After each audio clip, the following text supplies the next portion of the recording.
ঠিক আছে, যেহেতু কাজটা ইম্পর্টেন্ট আপনি যান, কিন্তু ফাইলটা জমা করে দেবেন ঠিক টাইমে। হ্যাঁ, কি ব্যাপার তোমার এখনো হয়? ঈশা, তুমি এইখানে? আরে তুমি ওনাকে তুমি করে বলছো কেন? উনি আমাদের বস, এমডি।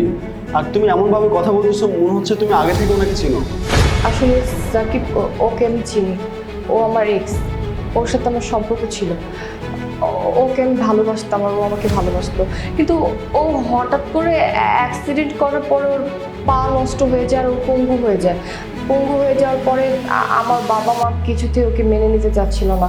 আর আমিও চিন্তা করলাম যে ওর মতো একটা পঙ্গু ছেলেকে বিয়ে করে আমি কী করবো, আমার ভবিষ্যৎটা কী হবে, আমার লাইফস্টাইল কী হবে। এই জন্য আর কি ওর সাথে আমি ব্রেকআপ করে ফেলি। তারপরে আমি তোমাকে বিয়ে করি। তুমি তো ভালো ছেলে, তারপরে হচ্ছে অনেক টাকা পয়সা আছে। তখন চিন্তা করলাম যে ওর থেকে তুমি বেটার, তাই আর কি ওর সাথে ব্রেকআপ করে ফেলছিলাম। আর সব থেকে বড় কথা হচ্ছে যে ওর যে অবস্থায়, এই পঙ্গুত্ব নিয়ে কি ওর জীবনও কিছু করতে পারতো, কোনো সাইন করতে পারতো। কিন্তু এখন তো দেখতেছি যে এত বড় কোম্পানিতে ও এখানে বসে আছে, আমি তো কিছুই বুঝতে পারতেছি না আসলে এখানে হইতেছেটা কি। কিছুই বুঝতে পারছি না কেন। আসলে ভাগ্য কাকে কখন কোথায় নিয়ে যায় আমরা কেউই বলতে পারি না। ওই দিন তোমার আমার পাশে থাকার কথা ছিল, কিন্তু তুমি সেটা না করে আমাকে রেখে চলে গেলে। আমি বেকার ছিলাম সেই জন্য। দেখছো আজকে আজকে আমি কত বড় একটা প্রতিষ্ঠানের সিইও। আজকে এই জায়গায় তুমি আমার সাথে থাকতে পারবে, আমরা একসাথে দুজন হাত ধরে এই কোম্পানিটাকে এগিয়ে নিয়ে যেতে পারবো। কিন্তু আজকে তুমি আমার এমপ্লয়ের ওয়াইফ। সেদিনের কথা মনে আছে, যেদিন তুমি আমাকে ছেড়ে চলে এসেছিলে? কত বড় একটা জঘন্য কথা বলেছিলে যে তুমি তোমার এই পঙ্গুত্ব নিয়ে কোনো দিন কোনো কিছু করতে পারবে না।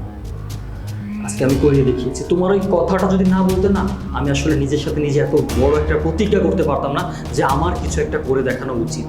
আসলে প্রত্যেকটা মানুষের জীবনে একটা কিকের প্রয়োজন হয়, আর সেই কিকটা তুমি আমাকে দিয়েছিলে।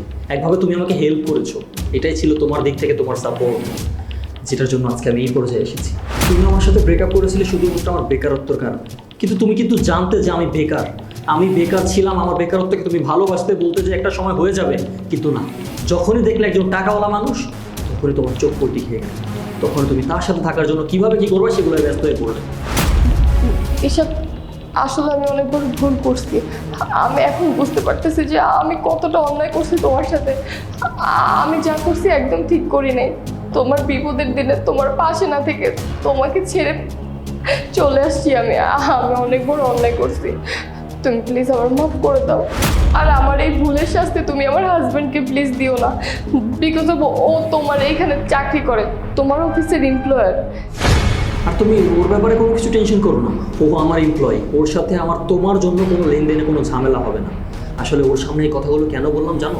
ওরও বোঝা উচিত যে কীরকম একটা মানুষের সাথে থাকতেছে। তুমি যে দুমুখো সাপ, তোমার যে আরেকটা রূপ আছে, সেটা ওর সামনে জাস্ট ক্লিয়ার করো।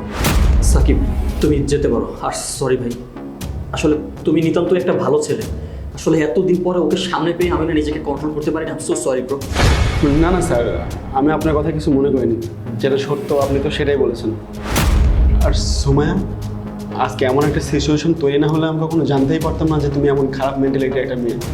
আমি তোমাকে কত ভালো ভেবেছিলাম, আর তুমি কিনা তোমার এক্স বয়ফ্রেন্ডের খারাপ সময় তাকে ছেড়ে চলে গেছো। একটা কথা কি জানো, খারাপ সময় যে পাশে থাকে, সাফল্যের পর শুধুমাত্র সেই স্ত্রী হওয়ার যোগ্যতা রাখে। কবে জানি এমন একটা দিন আমাকে দেখতে হবে যে আমার থেকে বেটার অপশন পেয়ে তুমি তার কাছে চলে গেছো।